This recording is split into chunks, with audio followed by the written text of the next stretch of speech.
He was a high-ranking judge once invited to speak before world leaders. But one afternoon, wearing a simple suit, two white officers arrested him for looking suspicious. Days later, they learned who he really was, and everything changed. Dear viewer, what you are about to witness is not just a story. It is a powerful testament to the quiet power and pursuit of justice in places most people ignore. If this is your first time here, I warmly invite you to share where you are watching in the comments below. And if stories like this move you, challenge you, or make you think, consider subscribing and clicking the bell icon. We share voices that deserve to be heard every day. Thank you for being here. Now let's get into the story. The late afternoon sun spilled golden warmth across the rolling Blue Ridge foothills as Elijah Boone stepped out of the Asheville Civic Auditorium. A crowd had just given him a standing ovation, one that lingered long after he exited the stage. But Elijah wasn't smiling. Not yet. His words still hung in the air inside the auditorium, haunting the conscience of a state that too often confused justice with comfort. He had just delivered a keynote on restorative justice and implicit bias in the legal system, weaving his decades of experience on the bench with stories of lives changed and lives lost. He was a Superior Court judge, a graduate of Howard Law School, a Rhodes Scholar, a mentor, a father, and a black man in America. That last part was always the loudest in moments that turned silent. Elijah didn't know that within the next 20 minutes, that silence would scream louder than any gavel he'd ever dropped.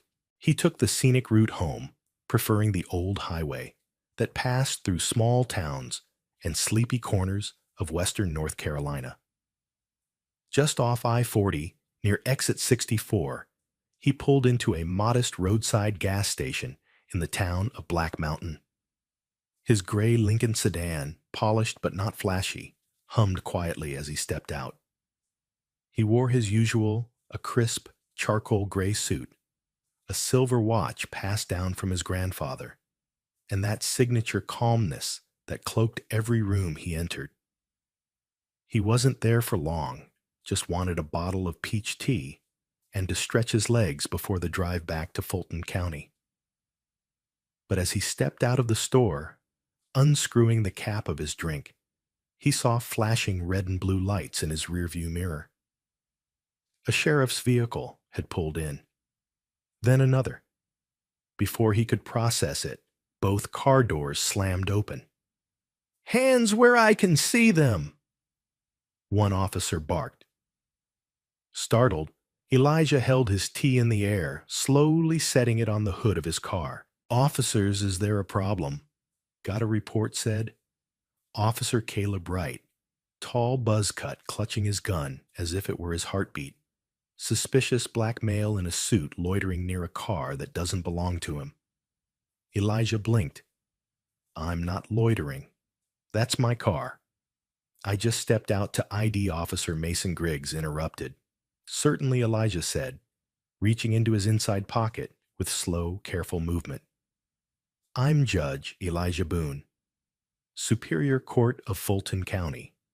Griggs scoffed. "Yeah, and I'm the damn president. Hand it over." He did. The two officers huddled near their cruiser, whispering, pointing at his ID, at his car at him. Then came the words he had heard before, in very different contexts behind court benches and within prison walls. "This doesn't look real. You got something to hide." Elijah's heart sank, not from fear, but from recognition. He'd seen this play before. The way assumptions mutated into suspicion, suspicion into threat, and threat into violence. He had defended young men in shackles who told him this happened. But now it was his story too. "I'm on file with the North Carolina Bar. You can call." Before he finished, Caleb lunged, hands behind his back, the sting of metal, the snap of cold cuffs against his wrists. "Stop resisting I'm not resisting. Elijah gasped, his voice cracking for the first time. By now, a family at a gas pump had stopped fueling. A woman across the lot slowly raised her phone. Tanya Wallace. She'd just been passing through town on the way to visit her niece at UNC Asheville. She saw the judge's head bent over the hood, blood trickling from a cuffed wrist. She hit record. Elijah didn't speak anymore. He knew better. His mind flicked through every courtroom he'd ever presided over, every teenager he'd tried to keep from prison, every lecture he gave about procedural fairness. None of that mattered here. Here he was, just a tall black man with a nice car in the wrong zip code, back of the patrol car. Glass between him and the officers. They laughed as they scrolled through his ID on their in-dash laptop. Think he actually believes this is real? Dude even made up a whole court seal. One of them chuckled. In that moment, something cracked. Not in Elijah, he was too seasoned for that, but in the myth of progress. 35 minutes later, the footage Tanya had captured was uploaded to Twitter, then TikTok, then Instagram. Her caption was simple. This man said he was a judge. They said his ID was too good to be real. It spread like wildfire. By the time they ran his name through the state judicial directory, the damage was done. He was released without apology. His suit jacket wrinkled, his lips split, his dignity untouched but tested. As Elijah stood outside the cruiser, arms folded, voice steady, he said only one thing. You didn't see a suspect. You saw a mirror and didn't like what looked back. Inside the station, the two officers froze. He didn't yell. He didn't rage. He reached for his phone and dialed a number. Jordan, he said into the line. We're going to need to talk. It's time to go public. Because some stories don't need volume. They just need truth. And Elijah Boone's truth had just begun. Elijah Boone had worn suits his entire adult life. He remembered the first one his mother saved up for a secondhand Navy two-piece he wore to his first debate tournament at 16. It fit too snug in the shoulders, but he wore it with pride. Because in his household, a suit wasn't just fabric, it was armor. That Friday, standing at the side of a highway in western North Carolina, with a bruised wrist and a now ironed-out sense of dignity, Elijah realized something tragic. No matter how tailored, how sharp, or how earned that suit was to some, he would always be wearing the wrong skin underneath it. He drove back to Atlanta in silence. Not because he lacked words, but because none of them felt big enough to contain the fracture now widening inside him. A man who had once been applauded for teaching law enforcement reform at Yale had just been slammed against a hood by two men who saw his skin before his badge, his character, or his calm. But the world hadn't stayed silent. By the time he pulled into his driveway, his neighbor's teenage son ran out with wide eyes and a trembling phone in hand. Judge Boone. You're on the internet. He already knew. The video was everywhere, not just the shaky clip Tanya Wallace had posted, but edited versions, commentary-laced breakdowns, and response videos from lawyers, ministers, and former students. The phrase, "black man in a blue suit," was trending on every platform. And somewhere between the footage of his arrest and the hashtags that followed the nation had begun to ask, how does this still happen? The next morning, Elijah woke to 79 missed calls. News outlets, civil rights organizations, Ivy League deans, all wanting a quote, a statement, a reaction, but he gave none. Instead, he did something else. He showed up quietly, deliberately, at a small community church on the south side of Atlanta. He didn't take the pulpit. He didn't announce himself. He sat among retired janitors, school bus drivers, young black boys, who didn't yet know how this country might someday perceive their presence as a threat. He listened. One man stood up, voice cracking with age and experience. They didn't arrest you for who you were, Judge Boone. They arrested you because your existence in that suit scared them more than any crime could. That afternoon, Elijah met with his legal team. He had no intention of suing, not yet. Instead, he wanted transcripts, dispatch recordings, and most importantly, the internal training materials used at the Black Mountain precinct.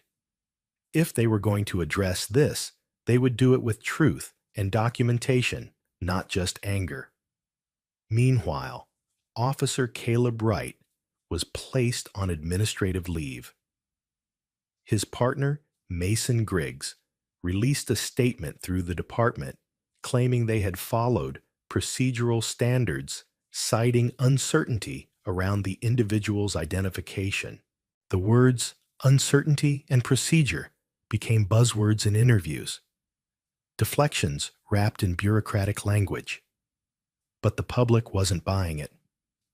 A letter from a black law professor at UNC Chapel Hill was published in the Charlotte Observer. We teach our students that justice is blind, but it is not deaf. And it heard that judge say his name loud and clear. The officers just refused to listen. 3 days later, body cam footage leaked. The footage revealed more than rough handling. It showed laughter, mockery, and a moment where Officer Wright mimicked Elijah's calm voice in exaggerated tones. The footage didn't show fear or threat. It showed two men performing authority, not protecting the public. When the video reached the mayor's desk, she ordered a public review. The irony wasn't lost on Elijah. He'd been on the other end of these hearings. He had been the one making decisions about suspension, restitution, and retraining. But now, he was the case study, and that's what burned. He didn't want revenge.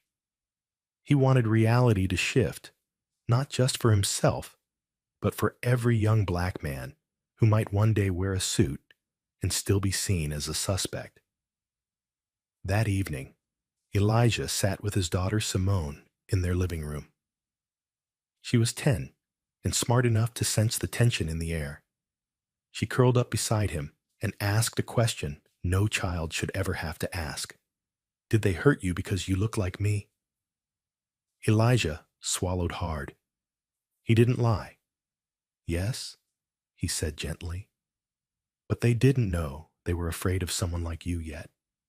One day, they will. She leaned into him. And for the first time since the incident, Elijah allowed himself to feel the full weight of what had happened. He hadn't just been handcuffed.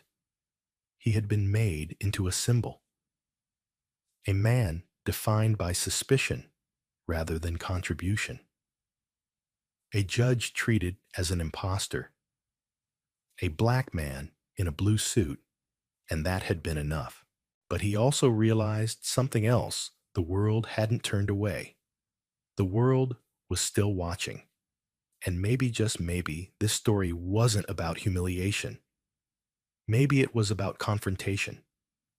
Not between people, but between America and its reflection, and Elijah Boone. He was no longer just a quiet hero. He was becoming something else entirely, a witness who refused to look away.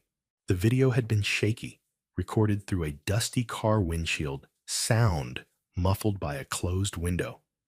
But its impact was crystalline. In it, Judge Elijah Boone was pressed against the squad car hands behind his back, calm voice rising in contrast to the tension in the air. The caption was simple but seismic. He said he was a judge. They didn't care. Within hours, millions had seen it. By the end of the night, it wasn't just viral. It was irreversible. Unlike other moments that flickered through headlines only to be replaced by newer tragedies. This one stuck. Not because it was more violent or more graphic, but because it was quieter and far more intimate. America had seen Elijah's restraint, his de-escalation, his dignity, and yet still, it wasn't enough. In living rooms, on subway platforms, in the comments of every major news outlet's post, a question rang out like a drumbeat. If a judge can't be safe in his own country, who can? The backlash against the officers was swift, but so was the politicization. Some claimed the incident had been misunderstood. Others said Elijah should have complied faster, as if the time between the officers shouting and his slow, careful explanation could justify what followed. But those voices were quickly drowned out by a tidal wave of disbelief fury, and for many Black Americans, painful recognition. The internet didn't look away. It dissected everything. Clips from Elijah's previous speeches at Emory and Harvard Law were recirculated where he had spoken candidly about systemic bias and the silent toll of being constantly seen as an exception.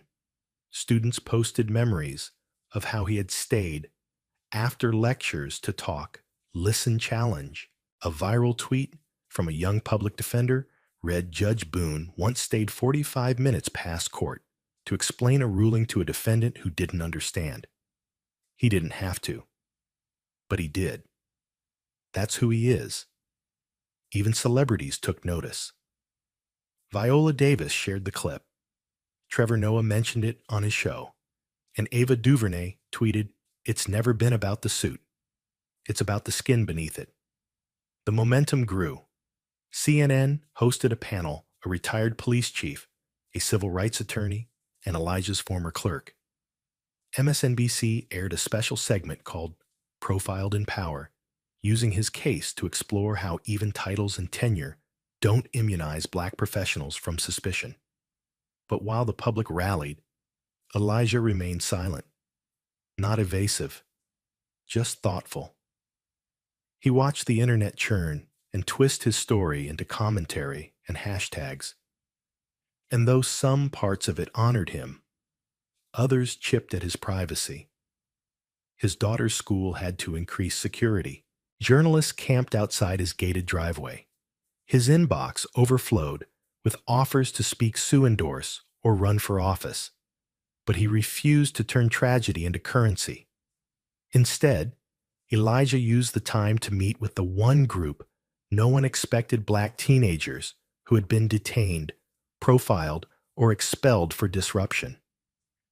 In a closed-door session at an Atlanta youth center, he sat across from 10 young men aged 13 to 18, each with a story that mirrored his.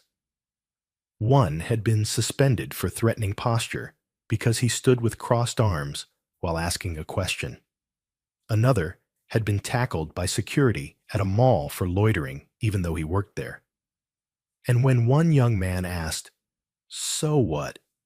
Now Judge Elijah finally broke his public silence. He said, "Now we make sure the next kid who's stopped knows 3 things: how to speak, how to stay safe, and how to be seen." Outside that center, the media still waited. When Elijah finally addressed them, he didn't arrive, flanked by lawyers or draped in solemnity. He stood beneath a magnolia tree in the courtyard and spoke into a single microphone. "I'm not here to retell what the world has already seen," he began. "I'm here to ask why it had to be seen for you to believe it." He didn't speak with fury. He didn't raise his voice, but each word landed like a gavel on stone. "I wasn't afraid of the officers," he continued. "I was afraid of what would happen if the person in the car didn't have their phone up. I was afraid of what the report would have said if no video existed. I was afraid not of death, but of silence." His eyes scanned the cameras, the crowd, the flashing lights. "I was lucky because someone watched, because someone didn't look away." And then he did something few expected. He thanked the officers, not for the arrest, but for exposing something deeper. Your discomfort with my presence taught me that respectability doesn't protect us. Only truth does.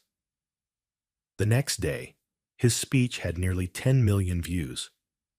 Students read it aloud in classrooms. Churches used it for Sunday reflections. Law firms posted it in break rooms. And slowly, other stories began to surface. Moments captured, moments missed. More black professionals shared their own encounters with unjust suspicion. A pattern had emerged, and Elijah's experience gave it undeniable proof. But he wasn't interested in martyrdom. He wanted accountability, yes. But more than that, he wanted transformation. He pushed for restorative justice, not retribution. He asked that the officers attend sessions led by people they would never meet. Otherwise, community leaders wrongfully arrested citizens and criminal justice scholars. And against the odds, the department agreed. Because when the internet doesn't look away, institutions are forced to blink first. Elijah Boone never wanted to be a symbol. He just wanted to drive home in peace. But the country made him something else, not just a judge, but a mirror. And this time, the world had no choice but to see itself in the reflection. The room was hushed, not because of silence, but because of listening. Every seat in the town hall auditorium was filled. Judges, police officers, students, retirees, and parents who brought their children to witness history in motion. On stage stood Elijah Boone, no longer a man simply caught in an act of injustice, but a man deliberately reshaping the definition of justice itself. The bruises on his wrist had faded, but what remained was even more visible, the unwavering clarity in his voice and the quiet storm in his presence. He wore the same blue suit. It was no longer just fabric and thread. It was armor. It was proof. It was the same suit he was wearing when he was thrown against a car for matching a description. The irony. Now it was the symbol of a revolution being televised. Some people, Elijah began say, I should have screamed, that I should have resisted, that I should have taken legal action for millions. But if all I do is make noise and not meaning, then I become another headline swallowed by tomorrow's crisis. He let that hang in the air. It was a rebuke, not of anger, but of apathy. He turned to face the 2 rows of uniformed officers seated near the front. Among them was Officer Dean Colson, the newly appointed community liaison, and at Elijah's request, Officers Rick Holden and Jeff Sanders, the 2 who had arrested him. This isn't just about me, Elijah said, locking eyes with the audience. This is about a system that's been taught to see threat in melanin, that's been conditioned to read dignity as deception. A hush fell over the room. I'm not exceptional, he continued. There are thousands of Elijah Boones across this country. Some wear suits, some wear hoodies, some wear fear like a second skin. But we all wear the burden of having to prove our innocence before we're ever considered human. There was no anger in his voice, only truth. Steady, steady truth. Behind him, a large screen flickered to life. It played muted clips, images of black professional students, veterans, mothers each wrongfully profiled in a different city. No narration, no commentary, just their faces, their stories distilled in captions. One clip showed a 14-year-old boy being handcuffed for acting suspicious at a bus stop. Another showed a woman in medical scrubs being pulled over on her way to a night shift. When the clips ended, Elijah faced the audience again. Dignity, he said slowly, should not be a gamble. The words echoed. Then he introduced something new. From a side table, he lifted a leather binder and opened it to reveal a curriculum, 6 months of mandatory restorative justice education, co-developed with Black psychologists, law professors, and formerly incarcerated men. It wasn't punitive. It was illuminating. The audience leaned in. "We've spent decades training officers how to shoot," Elijah said. "Maybe it's time we train them how to see." The room didn't erupt. It resonated deeply. This was not a speech for applause. It was a reckoning clothed in reason. After the address, the most unexpected part of the night unfolded. Officer Holden, stiff, uncomfortable, rose from his chair and walked toward the podium. He had no notes, no prepared apology, just trembling hands. "When I saw you that day," he said, voice cracking, "I didn't see a judge. I saw a threat. I didn't even know why. That's the part I've been trying to understand." He paused, looked around. "I've arrested over 200 people in this county, but it took this moment for me to realize how many times I may have gotten it wrong. How many Elijahs I didn't get to see past the surface." He turned to Elijah. "I want to do the training.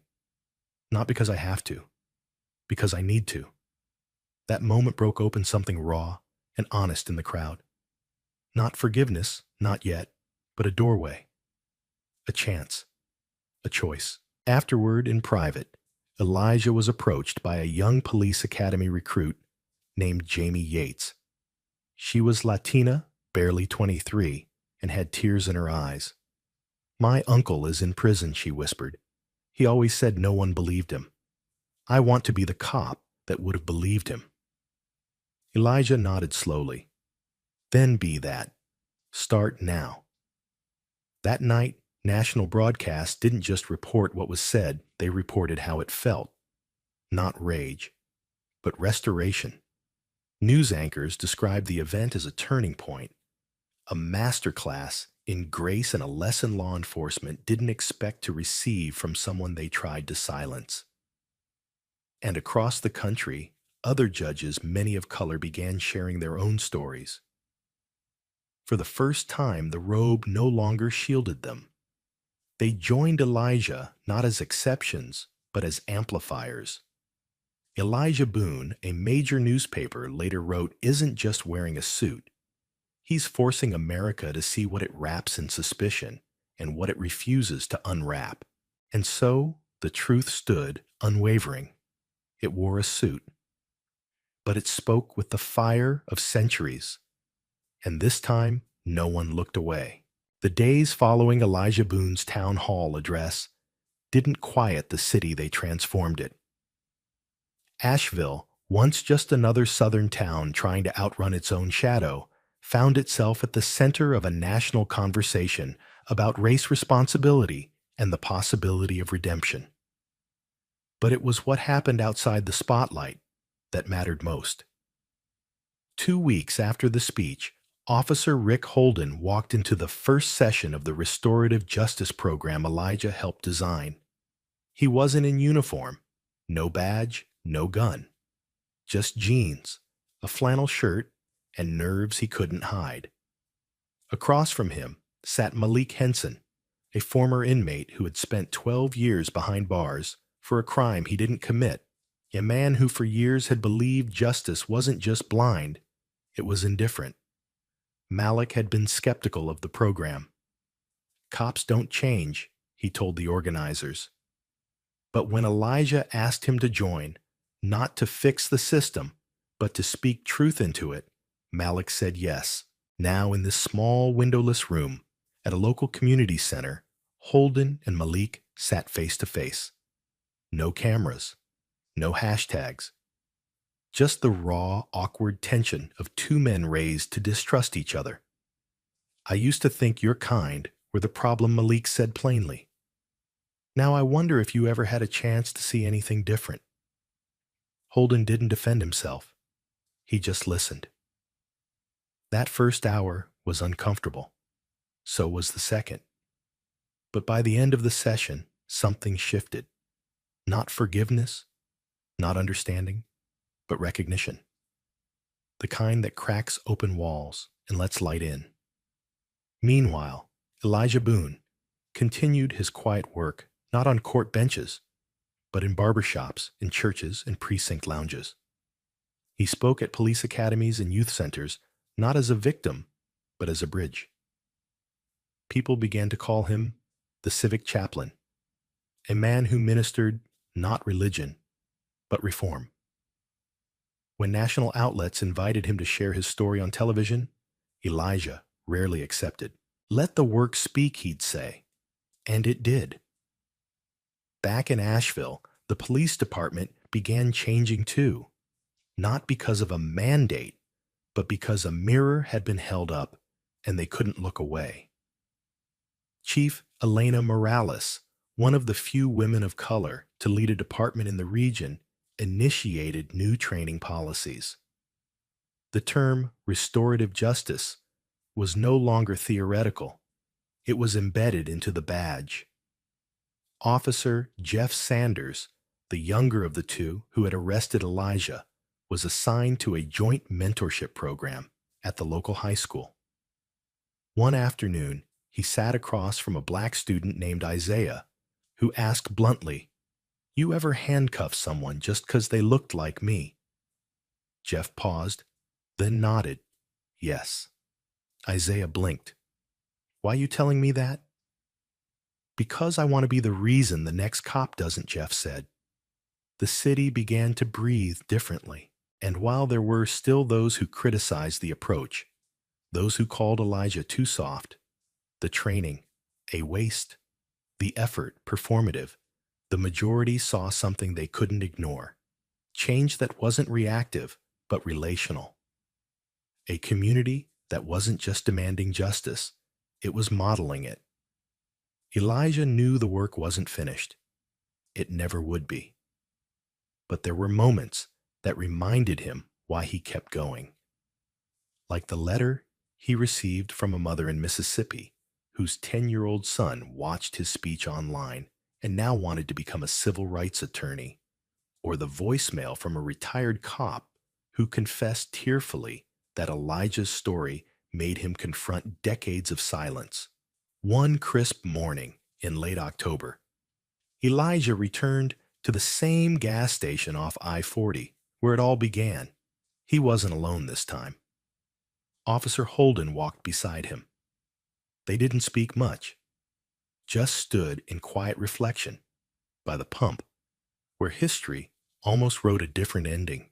Then Holden broke the silence. "Never thought I'd be back here." Elijah glanced at him. "Neither did I. But here we are." Holden looked around, then extended a hand not to shake, but to offer his police badge. "I'm transferring out," he said. "Community advocacy, full-time." Elijah didn't take the badge. He pushed it gently back. "Keep it," he said. "This isn't about stepping away from the badge. It's about stepping up to what it could be." Holden nodded, emotion rising in his throat.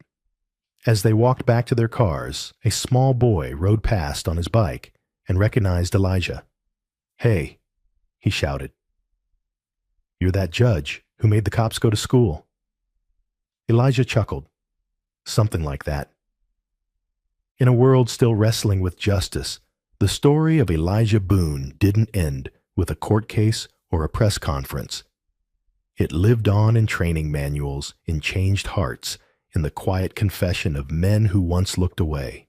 It lived on in the belief that healing is possible, even in the places we least expect. And beyond the badge, beyond the bruises, there was something else. Elijah offered a blueprint for dignity. One that wore a suit, but walked in truth. Elijah Boone's story began like any other ordinary day one stop at a gas station, one quiet moment under the southern sun. But what followed was a chain of events that ripped through the fabric of familiarity and exposed once again the uncomfortable truth that dignity still wears skin color in the eyes of too many. Elijah was no ordinary man. He was a symbol of justice, a judge whose courtroom had seen both tears and triumphs.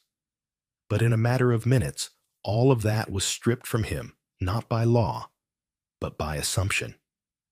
Arrested without reason, handcuffed with force, and humiliated publicly, his identity wasn't denied because it was unclear. It was denied because it was black. What could have ended as just another tragic headline spiraled into something greater. Because someone filmed. Because people watched. Because for once, the internet didn't look away. Elijah's story went viral, not because it was rare, but because it was finally seen. And when his voice broke the silence, it wasn't with vengeance, it was with vision. He could have sued. He could have demanded retribution. But instead, he chose a harder road: restoration. Instead of firing the officers who degraded him, he demanded they be educated. Instead of turning his pain into rage, he turned it into reform. Elijah didn't just challenge the system, he offered it a mirror and a map. Through community programs, face-to-face dialogues, and accountability rooted in grace, Elijah inspired change from within. The officers who arrested him, they didn't just walk away, they walked back, in humbled, transformed, and willing to face what they had never been taught to question. One of them, Rick Holden, would go on to leave the force not out of guilt, but out of purpose. He dedicated his life to advocating for justice in a system that had once made him blind. This story is not just about one man's humiliation or another act of racial profiling. It is about what we choose to do after the world watches. Elijah's courage turned a moment of disgrace into a movement of grace. He showed us that strength isn't just measured by power, but by patience principle and the willingness to see humanity where others choose to see threat. And what does that mean for us? It means speaking up when silence feels easier. It means recording, not for drama, but for truth. It means challenging our biases, questioning our assumptions, and understanding that real justice begins long before the courtroom. Elijah Boone's story is a reminder that racism doesn't always wear hoods or shout slurs. Sometimes it wears a badge. Sometimes it wears a suit. And sometimes the most radical act of resistance is not retaliation, but redefinition. If you've made it this far, it means you care. And caring is the first step toward change. But don't let this just be another powerful story that fades with the scroll. Let it be a call to action. Share this message. Talk about it with your family. Reflect on how we treat people who don't look like us. And most importantly, support those who are fighting for change, not with hate, but with hope. If this story moved you, inspired you, or even made you uncomfortable in the best way possible, please subscribe to this channel. Hit the like button. Turn on notifications. Every time you support content like this, you're helping amplify voices that too often go unheard. You're helping us continue to tell stories that spark reflection, conversation, and transformation. Let's not wait for another Elijah Boone to wake up the world. Let's build a world where his story is the exception, not the norm. Thank you for watching, and thank you for believing in better.